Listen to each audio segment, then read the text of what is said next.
Hello buddies, ఇవాటి మన special pepper chicken. జనరల్గా కలర్ కారం యూజ్ చేసి ఫ్రై చేసుకున్న చికెన్ కన్నా ఇలా మిరియాలతో ఫ్రై చేసుకున్న చికెన్ హెల్త్కి చాలా మంచిది. నిజానికి ఇప్పుడంటే కలర్ఫుల్గా ఉండాలని కారం వాడుతున్నారే కానీ పాత రోజుల్లో అయితే కారానికి బదులుగా మిరియాలే వాడేవారు. ఇది హెల్త్తో పాటు టేస్ట్లో కూడా ఏమాత్రం తీసుకోవద్దు. సరే, ఇప్పుడు మనం మన రెసిపీ చేసేద్దాం. మనం ముందుగా మన మిరియాల పొడి రెడీ చేసుకోవడం కోసం 2 స్పూన్ల మిరియాలు, 1 స్పూన్ జీలకర్ర, 1 స్పూన్ సోంపు వేసుకొని మంచి అరోమా వచ్చేదాకా ఫ్రై చేసుకోండి. ఇప్పుడు ఫ్రై చేసుకున్న వాటిని ఒక మిక్సీ జార్లో వేసుకొని ఫైన్ పౌడర్లా రెడీ చేసుకోండి. ఇప్పుడు ఒక కడాయి తీసుకొని అందులో ఆయిల్ వేసుకోండి. అలానే కట్ చేసిన ఉల్లిపాయలు వేసుకొని 3 పచ్చిమిర్చిలు కట్ చేసి వేసుకోండి. ఇప్పుడు ఉల్లిపాయలు సాఫ్ట్ అయ్యేదాకా ఫ్రై చేసుకోండి. ఇప్పుడు ఫ్రెష్గా అల్లం వెల్లుల్లి దంచి పేస్ట్లా చేసి వేసుకోండి. పచ్చివాసన పోయేదాకా కలుపుకోండి. ఇప్పుడు కొద్దిగా కరివేపాకు వేసుకొని 2 నిమిషాలు కలుపుకోండి.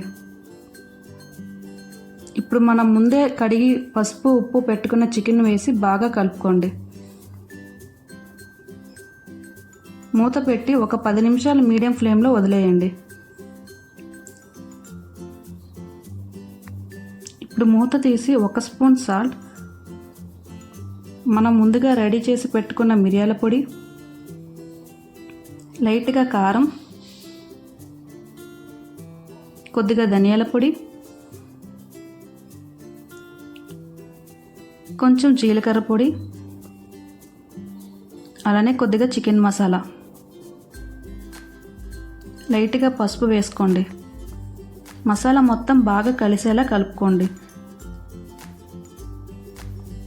ఇప్పుడు మూత పెట్టి మరో 10 నిమిషాలు లో ఫ్లేమ్లో ఫ్రై చేసుకోండి. మధ్య మధ్యలో మూత తీసి ఇలా కలుపుకోండి, లేకపోతే మసాలా మాడి కడాయికి అంటుకుంటుంది. ఇప్పుడు చికెన్ బాగా ఫ్రై అయి నూనె సపరేట్ అయ్యాక కొద్దిగా గరం మసాలా వేసుకోండి.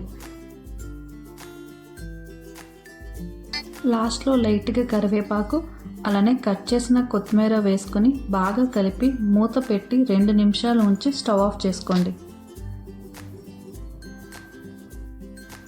అంతేనండి, మన పెప్పర్ చికెన్ రెడీ అయిపోయింది.